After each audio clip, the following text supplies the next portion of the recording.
On the morning of October 9, 2020, James Faith, a 49-year-old IT manager, just like every other day, left his home in Oak Cliff at 7:30 a.m. to take his dog for a walk before work. But James didn't get far from his house. Just seconds after his dog Maggie stepped into the street, he was shot and killed. Welcome to True Crime Channel. The link to the music-free version is available in the description. Just click on it.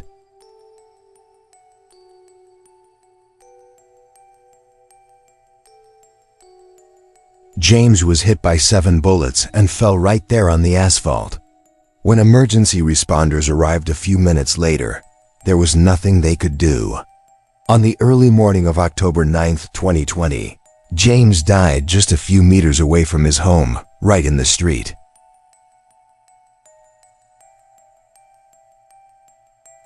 An unbelievable crime took place in Oak Cliff, a neighborhood in Dallas mostly home to families with children.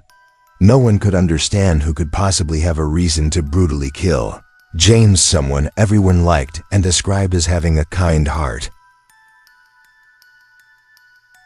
The police immediately began investigating, and thanks to several key witness statements and CCTV footage around the crime scene, they soon found a lead on a possible suspect.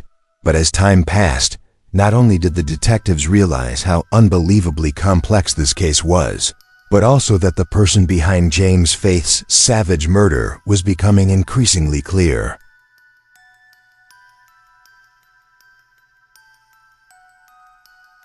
You should probably prepare yourself for an incredibly disturbing and shocking story, one that might very well make you angry. At least, that's how it was for me. Oak Cliff is a historic and lively neighborhood that stretches towards southwest Dallas and south of the Trinity River. The area is known for its unique urban atmosphere, walkable streets, numerous parks, boutique shops, and beautiful galleries, recognized as a cultural and historical hub. People love living in Oak Cliff because it's a vibrant neighborhood. Rows of charming suburban houses line the streets, creating a peaceful, green, and family-friendly environment. That's where, in October 2020, James lived with his wife Jennifer and daughter Amber.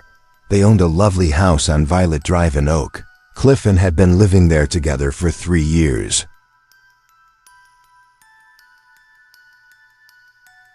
James William Faith Jr., whom everyone close to him called Jimmy, and from here on will refer to him as Jimmy, was born on May 11, 1971, in Madison, the capital of Wisconsin, USA. After graduating high school, he earned his bachelor's degree in computer science in 1994 from the University of Wisconsin-Whitewater.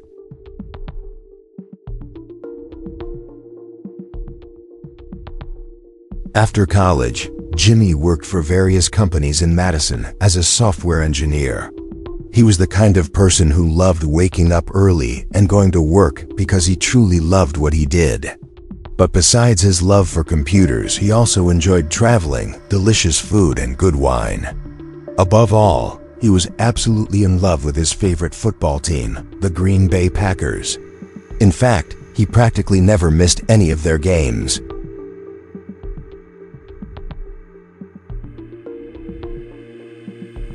In his personal life, while living and working in Madison, Jimmy often told his family that he was sure he'd never get married or have children. Of course, he wasn't a lonely person and had many friends.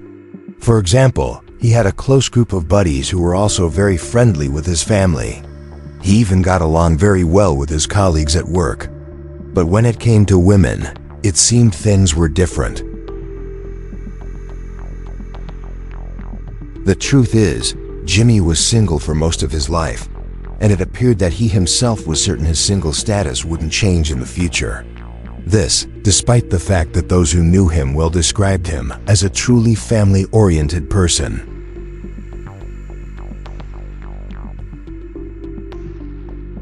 The reality is, people can't tell much about someone's character just by looking at a photo. But when we now look at Jimmy's photo, it really seems to show exactly what so many people said about him. Of course, that's just my personal opinion. Overall, Jimmy seemed to be a genuinely good person who truly tried to take care of others and do the right thing. Anyway, Jimmy's days went by, and by fall 2005, it became clear that his prediction that he'd never marry or have a family was completely wrong. Because during a trip to Arizona, then 34-year-old Jimmy met the love of his life, Jennifer Lynn. After their first date, which stretched late into the early morning hours, they realized how well they understood each other and how many shared dreams they had. That budding friendship quickly grew into something more. They began meeting regularly, and that's when Jimmy met Jennifer's 8-year-old daughter from a previous relationship. With his unique way, a combination of honesty, kindness, and a sense of humor, Jimmy quickly bonded with little Amber. Things were going so well that eventually, Jimmy moved to Arizona to be with Jennifer, and the two of them started a life together with Amber. While Jennifer cared for her daughter at home, she also worked in the healthcare field at a hospital. Given Jimmy's impressive work experience, he quickly landed a job as a technology manager at American Airlines. Yes, everything seemed to be going great. Most importantly, the relationship between Amber and her stepfather Jimmy continued to grow stronger and more loving. Over the years, as Amber went from an 8-year-old child to a teenager, their bond never faded or changed. In parallel, Jennifer and Jimmy's relationship only seemed to get better and more stable. They appeared to be truly happy together, and their friends shared the same feeling that these two were meant for each other. Jimmy's family and friends back in Madison were thrilled about the changes in his life, especially since they had always doubted whether he'd ever settle down or start a family.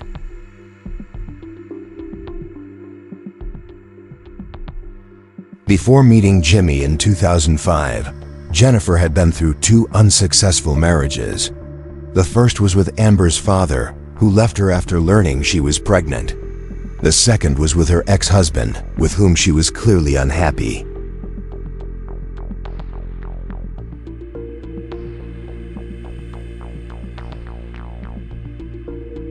But now with Jimmy, she seemed to have found true happiness.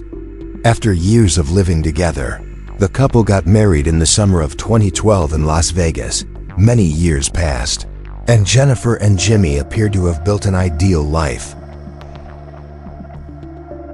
An ideal life that was well documented in their photos and videos from that time. They traveled together, often one of their shared passions. They went out frequently and surprised each other with small gifts and thoughtful gestures.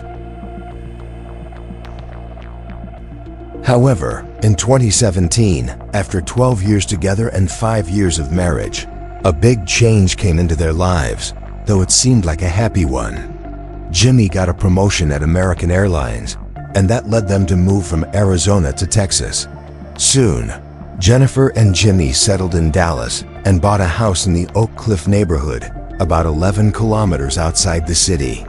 Just like in Arizona, they quickly became well-liked and social in their new community.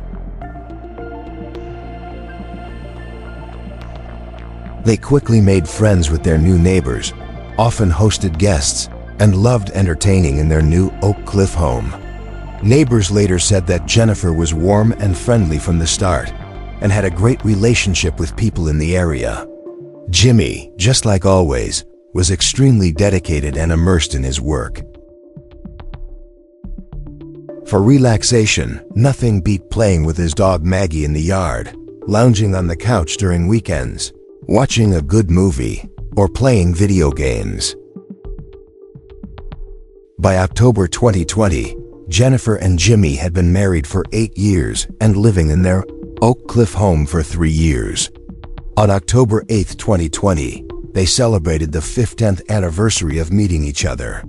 But that celebration would be the last party ever held in their home. Because just hours later, on the very next morning, a horrific crime occurred in that usually quiet neighborhood. On Friday, October 9, 2020, around 7:30 in the morning, Jimmy and Jennifer, just like always, decided to take their dog Maggie for a walk before starting their workday. That day was a beautiful morning in Oak Cliff. The sky was clear and blue, and even at that hour, the neighborhood was very quiet. Almost no one was outside. As Jennifer and Jimmy left their home, their doorbell security camera captured them on video. In that footage, you can see the couple with Maggie walking across their front lawn toward the street, about to head left along their road. The most terrifying and bizarre thing about this footage is that it shows Jimmy just seconds before he was killed. Jennifer was holding Maggie on a leash, walking ahead, while Jimmy followed right behind her.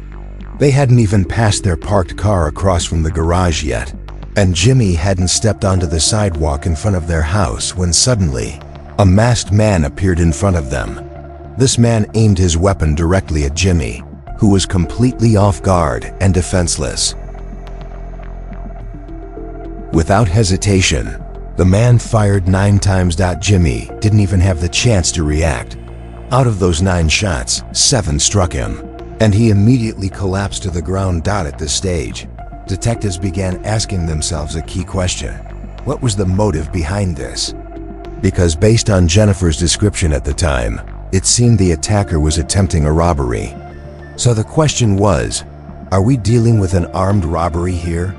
Did this man that morning park his black Nissan nearby, wait in the area, and decide to rob the couple when he saw them walking out with their dog? Did such a tragedy really occur just for the sake of stealing a ring? Something doesn't add up.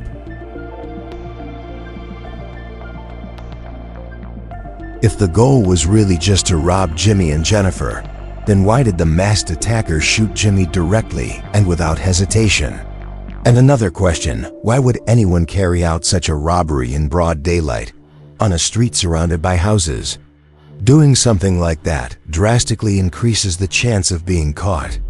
Didn't the shooter think he might be recorded by surveillance cameras or seen by witnesses?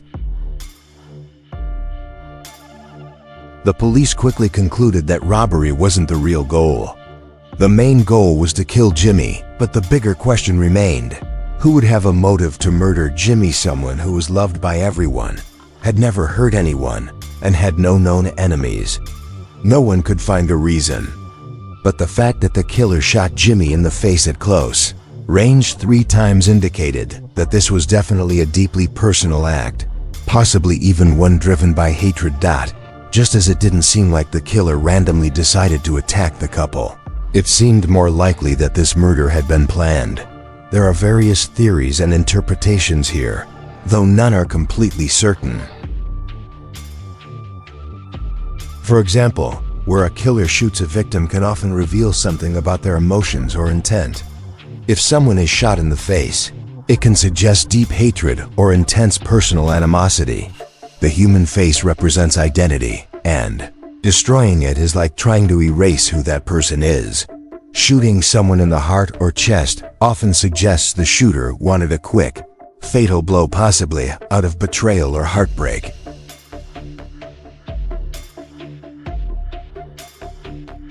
Shooting someone in the back might indicate the victim was trying to flee, or that the attacker lacked the courage to face them directly.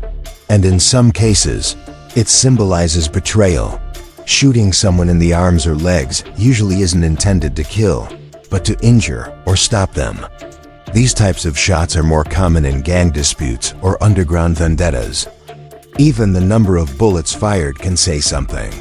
For example, when someone is shot 6 or 7 times, it shows immense rage or hatred. From what I've seen, professional killers usually finish the job with just 2 shots to the head.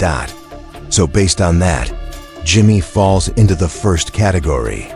But the main question remains, who hated him that much? A few days after the murder, Jennifer, sometimes tearful, spoke to a reporter. She said she and Jimmy had been very happy together. The day before the murder, they had celebrated the 50th anniversary of their first meeting. She said all she wanted was to find Jimmy's killer.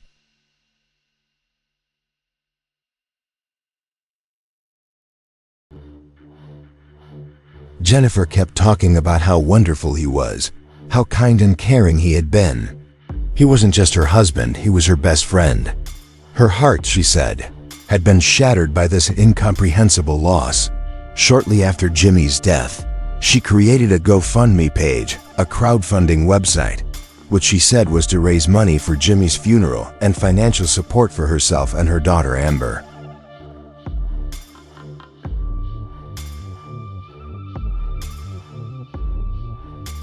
In a short time, more than $60,000 was raised as Jennifer received support from all directions. In addition to financial aid that kept increasing daily, the Oak Cliff community truly cared for her. Neighbors brought her food, did her shopping, and stayed by her side day and night. She had just become a widow. It was understandable.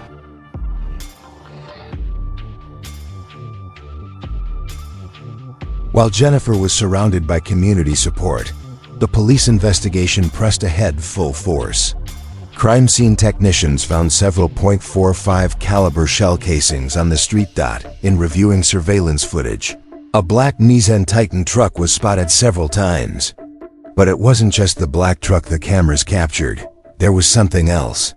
What the detectives saw next was truly chilling.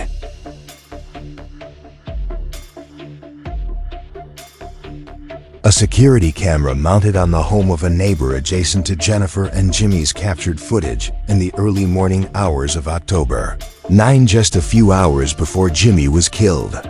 It showed a man moving in the dark, visible within the camera's angle. This man appeared to be searching for something in Jennifer and Jimmy's yard. He kept walking back and forth, seemingly inspecting or watching something, possibly waiting.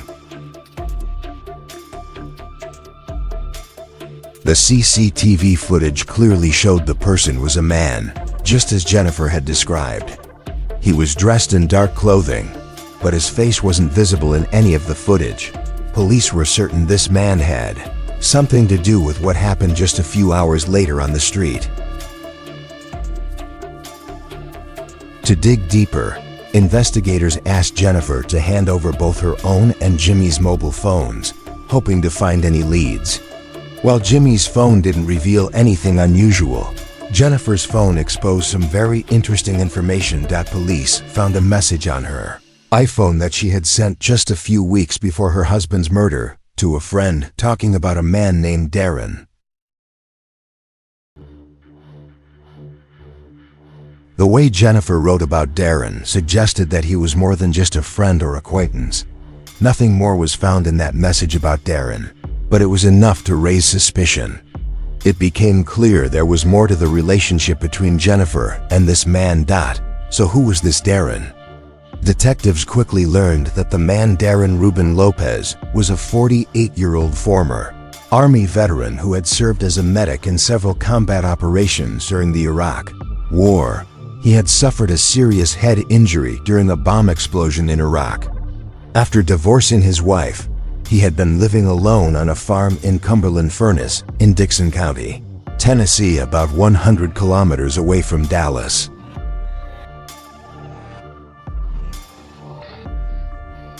Now the question was, why would Jennifer, after being with her husband Jimmy for 15 years, be writing messages about Darren Lopez, a man who lived in another state, nearly 100 kilometers away? What was the relationship between Darren and Jennifer? The answers lay far back in the past, because Darren and Jennifer, as it turned out, weren't just casual high school friends. According to photos from that time, they had even attended prom together.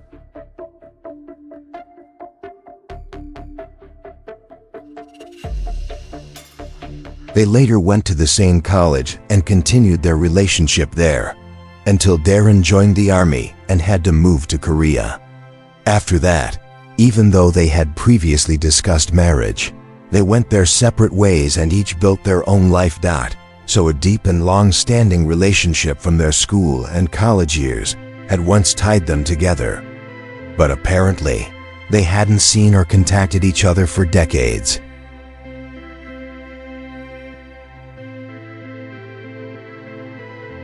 Yet, as I mentioned earlier, Darren's name suddenly appeared in Jennifer's messages in 2020. Here's what happened.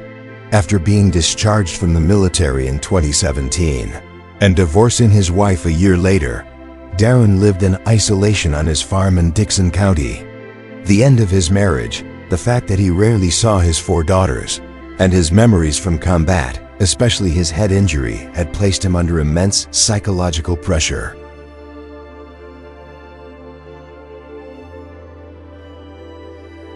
In recent years, he had withdrawn more and more from the world around him. He struggled with depression and PTSD.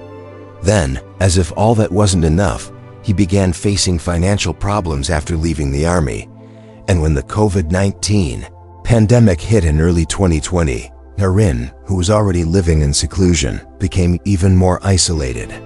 But he found one outlet: reconnecting with old high school friends through the internet.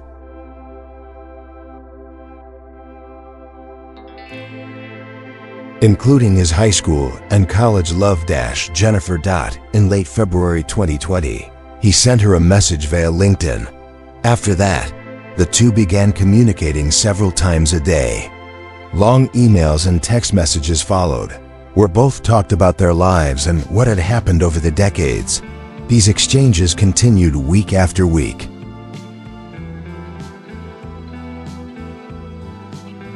In these messages, Darren confessed to Jennifer that even during all his years in the army and after, he had always thought of her and the time they shared. Jennifer, whose emails and texts were even longer than Darren's, replied that she, too, had always thought of him, had missed him deeply, and so on. She shared detailed accounts of her life and even sent him a few pictures of herself. Their connection quickly intensified, turning into a deeper relationship. Before long, they were talking about a future together, possibly buying a house in Tennessee. Darren even called Jennifer his soulmate. She, in turn, said the same about him.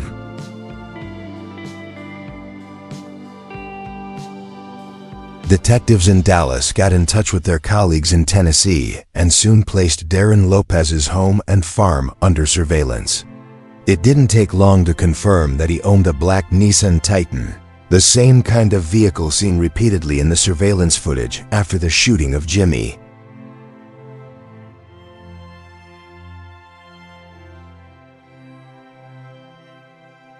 That suspicion was enough for police to search Darren's home and farm. They investigated his banking transactions, phone data, and especially his vehicle. What they found revealed some disturbing facts.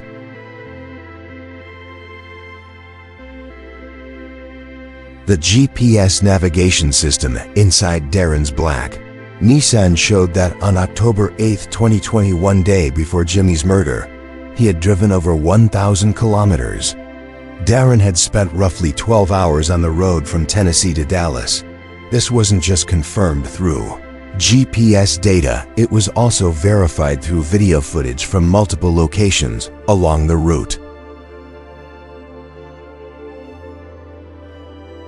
In those videos, Darren is seen stopping for food, getting gas, and withdrawing cash from ATMs. A further review and reconstruction of the timeline showed that Darren had arrived in Oak Cliff in the early morning hours of October 9th, the same time that a neighbor's camera recorded a man wandering near Jimmy and Jennifer's home. The height and build of that man matched Darren Lopez.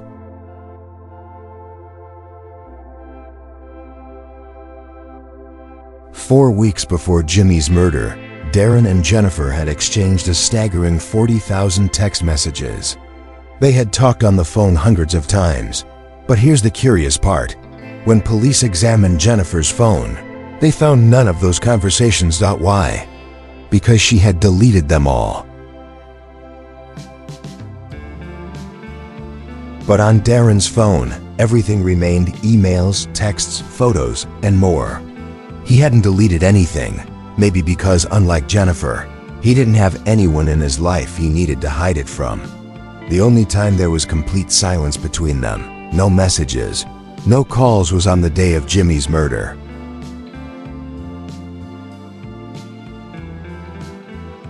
Exactly 28 hours after the shooting, they resumed contact. In one of the first messages Jennifer sent to Darren after watching her husband gunned down in front of her eyes, she told him to remove the sticker from the back window of his black Nissan because police had footage showing that sticker on a black Nissan near the crime scene. Darren did as she asked, and Jennifer breathed a sigh of relief. This meant the grieving widow, whom neighbors were feeding, and who had created a GoFundMe page to raise money, was secretly guiding her husband's killer on how to eliminate the evidence. This is the point where, as I mentioned earlier, your blood might begin to boil. That's how it was for me, because how can someone be so shameless to take money from people for a funeral, only to use that money to help the person who killed her husband?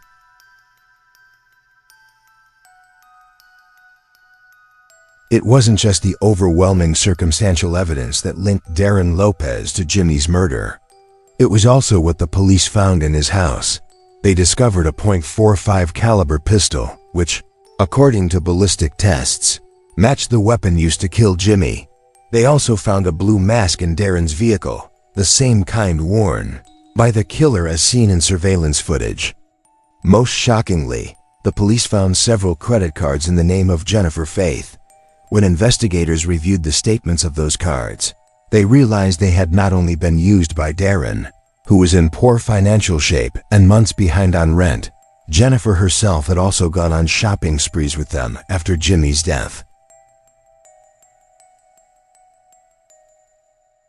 She had used the cards to purchase expensive electronics for Darren, including a television, and even bought him a plane ticket so he and her daughter Amber could go on a trip along with various other expensive items.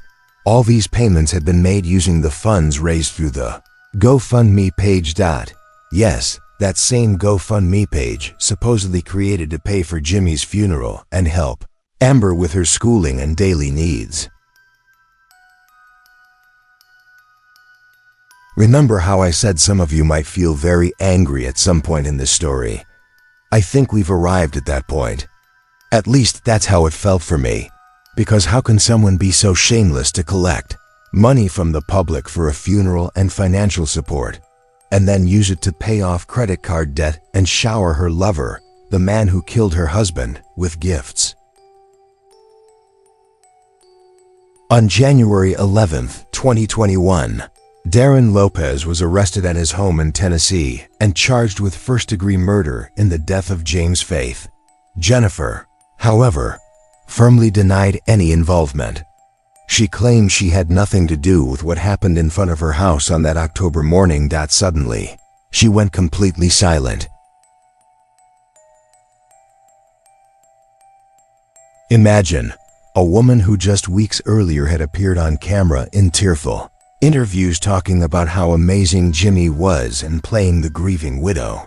But now, when it came time to explain her relationship with Darren Lopez, she froze in fear and chose silence.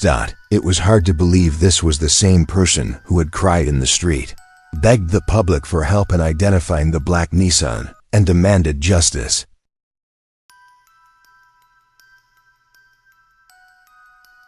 And now, with the killer caught, she had nothing to say. We understand the depth of Jennifer's deception, even more when it was later revealed that even after Darren's arrest, she continued contacting him. Through a third party, she sent messages to him in jail, telling him that she loved him deeply and would always stand by him, no matter what. But despite Jennifer's silence, prosecutors were confident that she had played a key role in planning her husband's murder by Darren Lopez. The growing body of evidence confirmed this.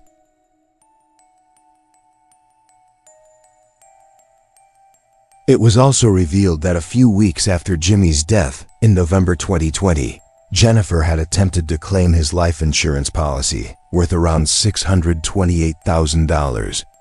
At that time, Darren hadn't been arrested yet, and Jennifer had been texting him about the policy, complaining that the insurance company was refusing to pay the money until the police investigation was complete. Think about it. Just weeks after witnessing her husband shot to death before her eyes, Jennifer's sick mind was already calculating how and when she'd get her hands on that $628,000. The $60,000 raised from the GoFundMe had already been spent, especially considering her frequent purchases on various credit cards.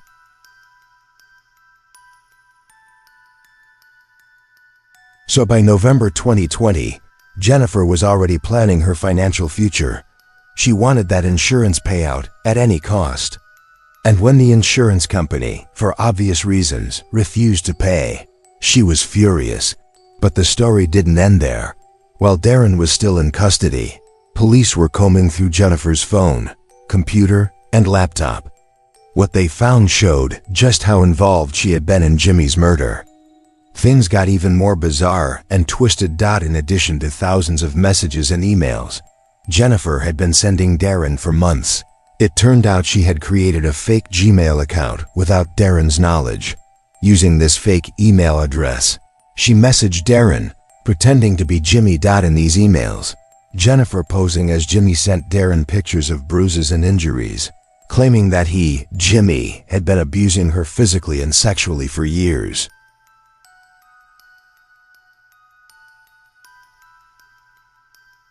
Police and prosecutors later determined that these photos were of random people downloaded from the internet.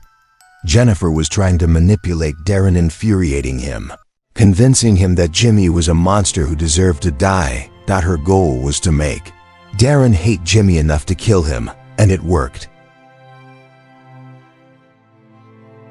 But here's something that must be said clearly.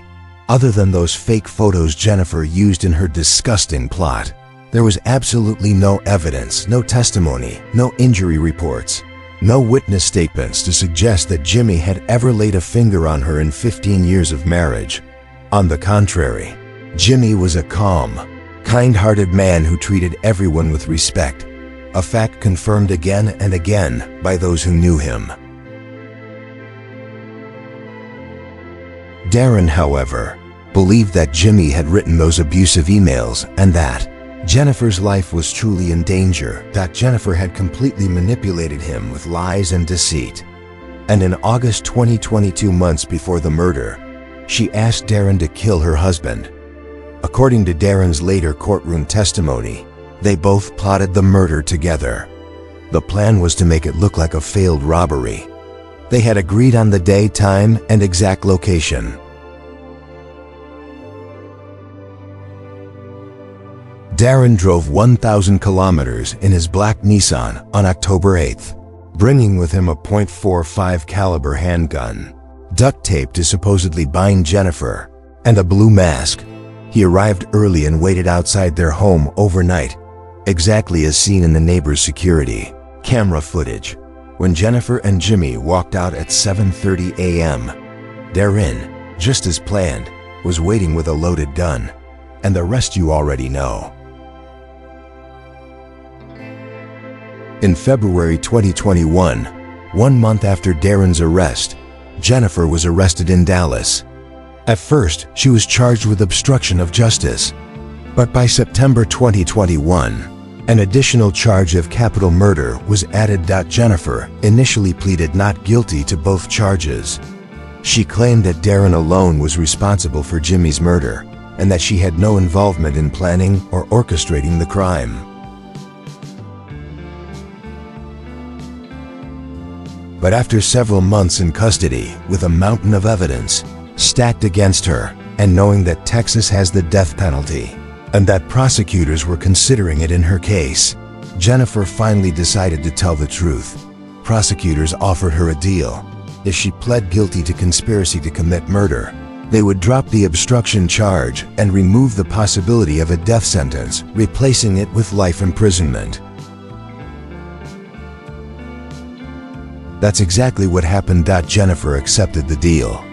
She admitted to conspiracy to murder, and because it mattered deeply to Jimmy's family, she also admitted that all her past allegations that Jimmy had abused her were complete lies. On February 22, 2022, Jennifer Faith was sentenced to life in prison without the possibility of parole.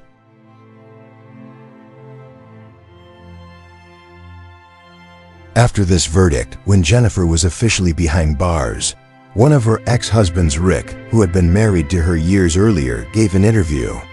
He said that while he was shocked to hear about Jimmy's murder, he wasn't surprised, because when he was married to Jennifer, she had repeatedly tried to convince him that her first husband, Amber's biological father, had regularly and violently abused her.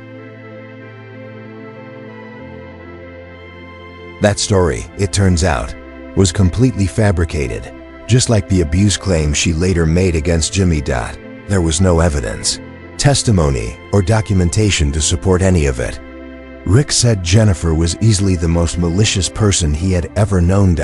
So now we must ask, what was Jennifer's motive? After all, if she no longer wanted to be with Jimmy, she could have simply divorced him and gone off to be with her online lover, Darren.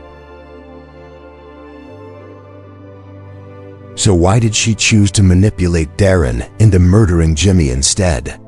Jennifer seemed to have everything most women dream of: a loving husband, a wonderful daughter, a beautiful home. She was well liked in the Oak Cliff community. They didn't even appear to have serious financial problems. So why?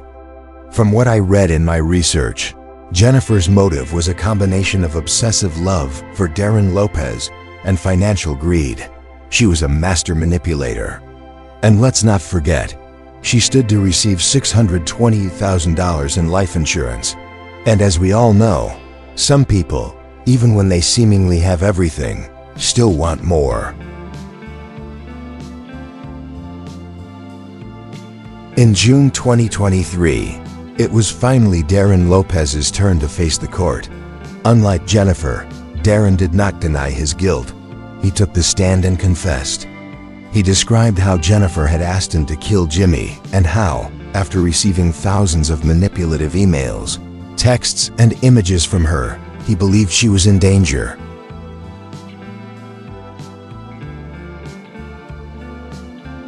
His defense attorney argued that Darren, suffering from PTSD and a traumatic brain injury sustained in Iraq, was an easy target for Jennifer's prolonged psychological manipulation.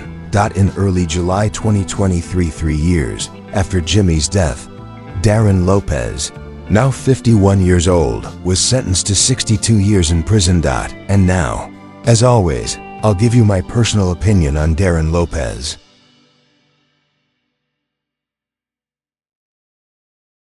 I agree with the prosecutor who said Darren had other choices. When Jennifer told him about the alleged abuse, he could have gone to the police. If he truly believed Jimmy was sending those abusive emails, he could have taken them to the nearest police station. He could have driven the 12 hours to Dallas and rung Jimmy's doorbell to talk. He would have quickly realized Jimmy had no idea what was going on. He could have contacted Jennifer's friends, family, or even her daughter. But instead, he chose to shoot Jimmy in the face 3 times at point-blank range. And that's why Darren Lopez is exactly where he belongs, behind bars. And as for Jennifer, when that security footage was captured on the morning of October 9th, she already knew what was about to happen in the next few seconds.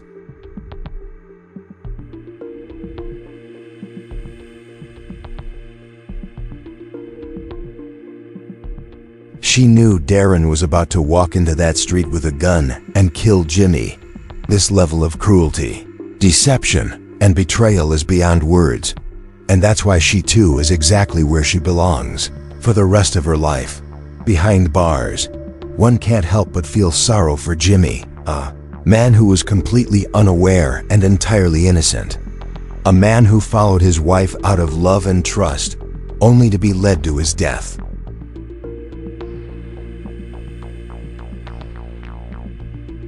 Unaware that she and Darren had planned everything. That's today's case. I'm guessing many of you feel the same way I do. But as always, I'm curious to hear your own thoughts. Please share them in the comments. What do you think about this case? Take care, and I'll see you very soon in the next video. Until then, goodbye.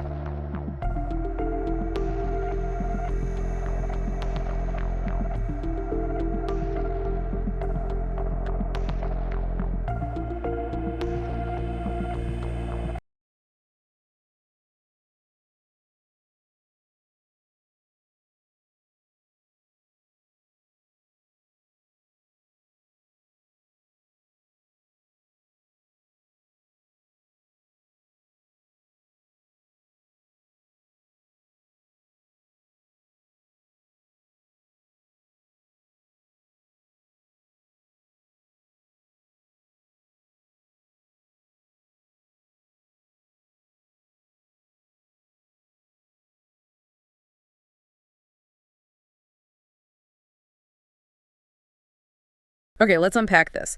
Imagine a quiet Friday morning, October 9th, 2020. Right. We're in Oak Cliff, Dallas. It's this charming, family-friendly kind of neighborhood. Exactly. And you see this couple, they're with their dog, just heading out for a walk. It's all caught on their doorbell camera. Just a totally normal, everyday scene. Idyllic, almost. But just moments later, that whole peaceful image it shatters. And I think what's really striking here, what stands out, is how quickly the first ideas about this crime, the initial assumptions, just started to unravel. You really did. And what came out was, well, something much, much darker than that quiet morning suggested. Because just seconds after their dog, Maggie, steps into the street, the scene becomes terrifying. Yeah. This masked man just appears seemingly from nowhere, fires 9 shots.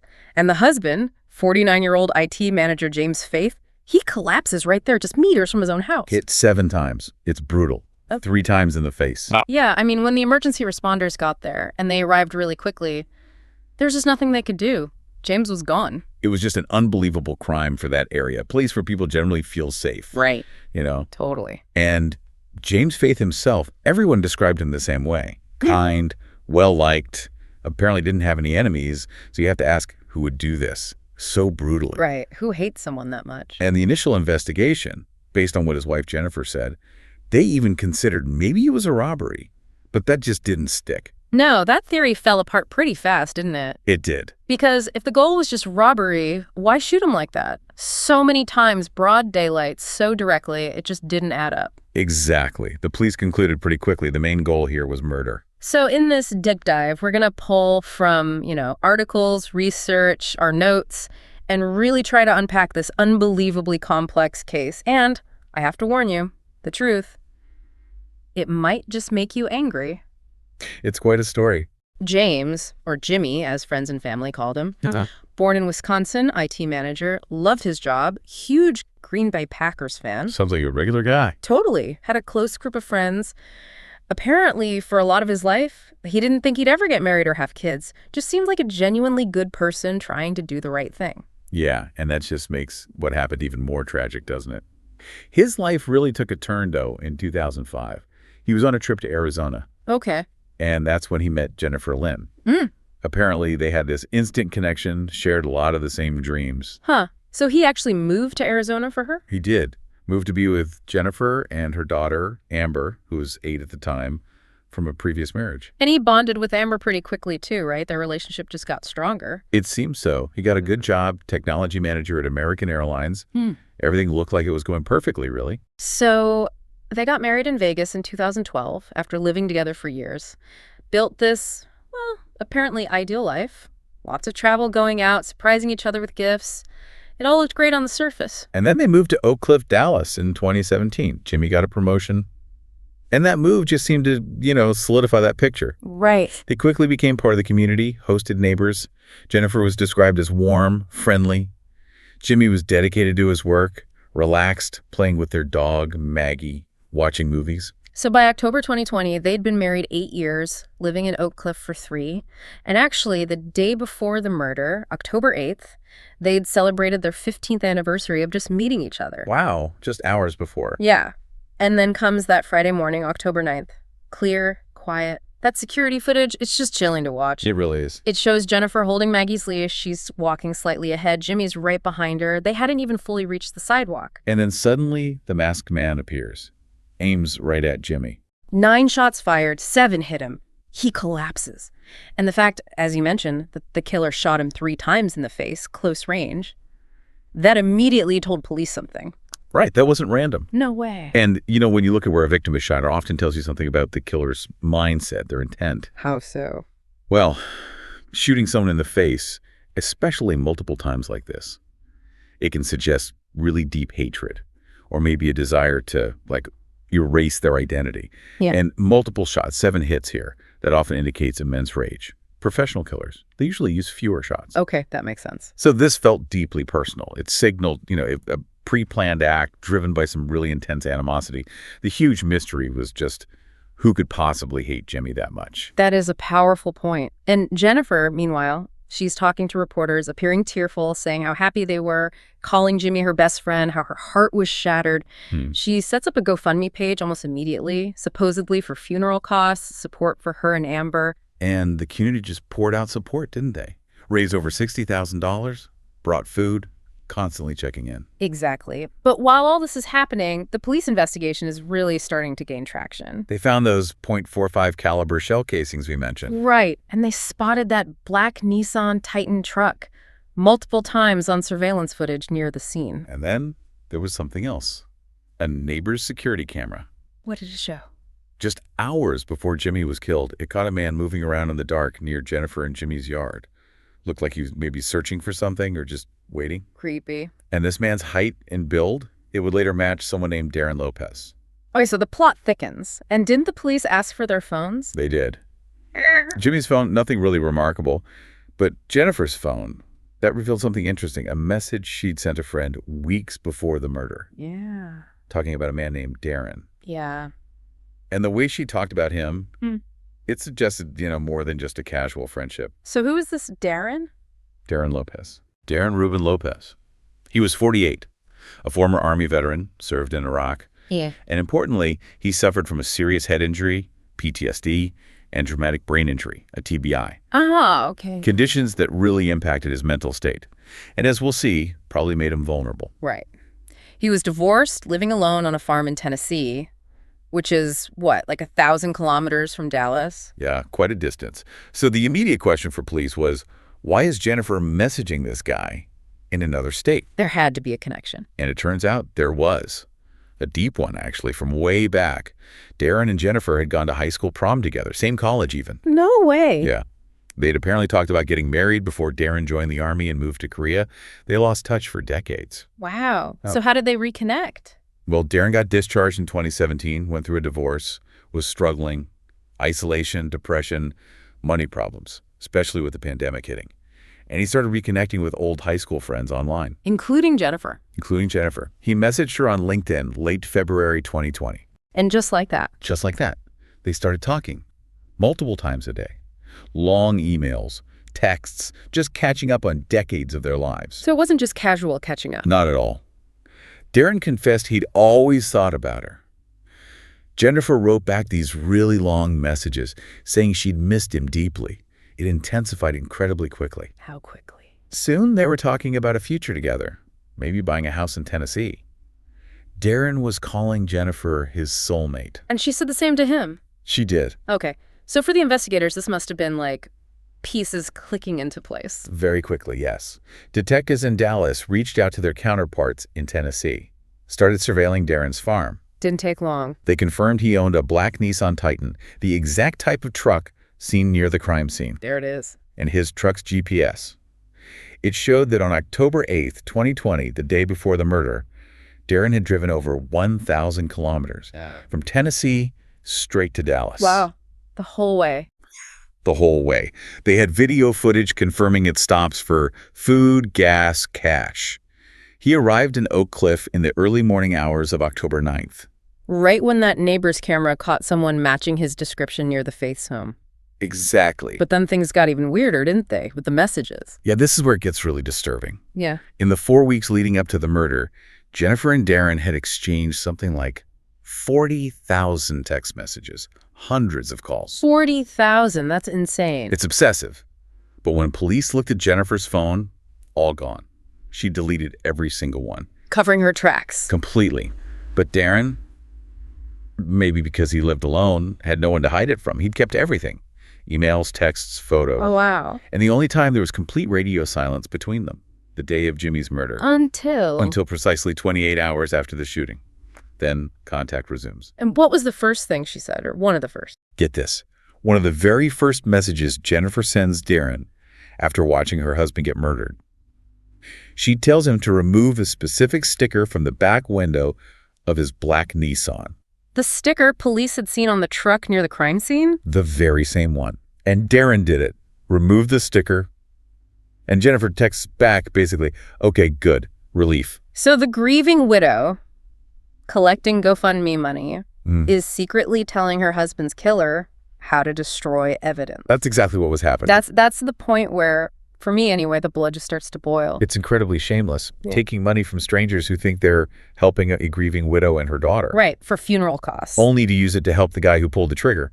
It wasn't just circumstantial anymore either. No, they found the gun. At Darren's house, yes. Yeah. A .45 caliber pistol matched the murder weapon. They found a blue mask, identical to the one the killer wore on camera. And the money connection. Even more shocking, maybe. They found several credit cards in Jennifer's name that Darren, who was, struggling financially, had been using. So she was funding him. And she herself used those cards for some pretty lavish spending after Jimmy's death. Like what? Buying Darren expensive electronics, a TV, even bought him and her daughter Amber plane tickets for a trip together. Using the GoFundMe money. All paid for with funds that came directly or indirectly from that GoFundMe page, supposedly for Jimmy's funeral and Amber's needs. It's just infuriating. Absolutely infuriating. And the financial part didn't stop there, did it? The life insurance. Oh, no. Just weeks after Jimmy died, November 2020, Jennifer starts trying to claim his life insurance policy. $628,000. $628,000. And she's texting Darren about it, complaining the insurance company won't pay out until the police investigation is finished. Wow. Her mind is already on the money, how to get it, especially since the $60K from GoFundMe was probably drying up with all that spending. Exactly, but the story gets even more bizarre and twisted. Oh? The police found out Jennifer had created this fake Gmail account. Darren didn't know about it. Okay. Why? Through this account, she pretended to be Jimmy. She impersonated her husband to Darren. Yes, sending Darren photos of bruises, injuries, claiming Jimmy was physically and sexually abusing her, had been for years. What? Were those real photos of her? No. Prosecutors later confirmed these were just random photos she'd pulled from the internet, stock images of bruises. She faked abuse photos. She did. It's a known tactic, unfortunately, in manipulative relationships, weaponizing empathy, fabricating abuse to isolate someone, or in this case, incite hatred. To make Darren hate Jimmy. Enough to kill him. And Jennifer's goal was just that, pure manipulation, and it worked. And let's be absolutely clear here. Was there any evidence James had ever been abusive? Absolutely none. Zero. No testimony, no injury reports ever filed, no witnesses in 15 years. Everyone who knew Jimmy described him as calm, kind-hearted, a good guy. But Darren believed her lies. He believed Jennifer. He thought Jimmy was this monster she described. So when did the actual murder plot start? According to Darren's later testimony, in August 2020, about 2 months before the murder, Jennifer explicitly asked him to kill her husband. She asked him directly. Yes. And he testified they planned it together. How to make it look like a robbery gone wrong. They agreed on the day, the time, the location, right outside their house. Unbelievable. So Darren drives the 1,000 kilometers, brings the handgun, duct tape, the blue mask, waits outside their house overnight, just like the neighbor's camera saw. And when Jennifer and Jimmy walked out that morning... Darren was there. Ready. So February 2021, Darren gets arrested. First-degree murder. Right. And Jennifer's arrested about a month later. Initially for obstruction of justice, but then that was upgraded to capital murder. Did she confess right away? No, at first she pleaded not guilty, claimed Darren acted totally alone, that she knew nothing. But the evidence was overwhelming. Completely overwhelming. The text Darren saved, the GPS data, the gun, the mask, the financial trail, plus she was facing the death penalty in Texas. So she took a deal. Eventually, yes. She pleaded guilty to conspiracy to commit murder. Other charges dropped, life imprisonment. And importantly, she admitted formally that all her claims about Jimmy abusing her were complete and utter lies, fabricated. Wow. So, February 22, 2022, Jennifer Faith gets sentenced. Life in prison, no chance of parole. Which brings us back to the why, doesn't it? What was her motive? She seemed to have it all. Loving husband, daughter, nice home, well-liked. Why not just get a divorce? Yeah, that's the $1 million question, or the $628,000 question, I guess. Exactly. And her ex-husband, Rick, later revealed something interesting. He said Jennifer had made up similar abuse claims about him, her first husband, years ago. So it was a pattern? It suggests a pattern of manipulation, certainly. It seems her motive was this toxic combination of maybe obsessive love or infatuation with Darren. And profound financial greed. She wanted that life insurance payout. She was a master manipulator. Some people, even when they have everything, they want more. Or they want something different, and they'll do anything to get it. And what happened with Darren? His trial? June 2023, he confessed fully. Described how Jennifer manipulated him. Those thousands of emails, texts, convincing him her life was in danger. And his defense argued his PTSD and TBI played a role, made him susceptible. Yes, they argued those conditions made him an easy target for her psychological warfare. Wow. You have to wonder, what kind of impact did hearing those fake abuse stories constantly have on him, given his mental state? Right. But ultimately, What was his sentence? early July 2023, Darren Lopez was sentenced to 62 years in prison. 62 years. And if we connect this back, the prosecutor made a crucial point during his sentencing. Which was? Darren had other choices. Even if he believed Jennifer's lies, he could have gone to the police. He could have confronted Jimmy himself. He could have contacted Jennifer's family or friends. But he didn't. No. Instead, he chose to drive 1,000 kilometers and shoot Jimmy in the face 3 times at point-blank range. His PTSD and TBI might explain his vulnerability, sure. Trauma can definitely impair judgment, make people more susceptible to influence. We see that in cases of coercive control. But if the prosecution argued, he still made a choice. And that's why he's serving that sentence. Exactly. And as for Jennifer, when that security camera captured them walking out on October 9th, she knew. She knew exactly what was about to happen. She knew Darren was waiting, knew he was about to kill Jimmy. That level of calculation, cruelty, deception, betrayal, it's just beyond words, really. It is. And this is where it just gets, truly heartbreaking. Thinking about Jimmy, completely unaware, just an innocent man following his wife, the person he trusted most. Led right to his death. Completely unaware that she and Darren had planned the whole thing. So what does this all mean for us? I mean, it raises a really important question, doesn't it? I think it does. When that public perception, the happy couple, the grieving widow, clashes so violently with the private reality, what does that tell us about the faces people choose to show the world? And maybe what dark intentions they might be hiding behind that face. Exactly. It's just a chilling reminder of, well, the depths of deception and betrayal humans are capable of. Definitely something to mull over.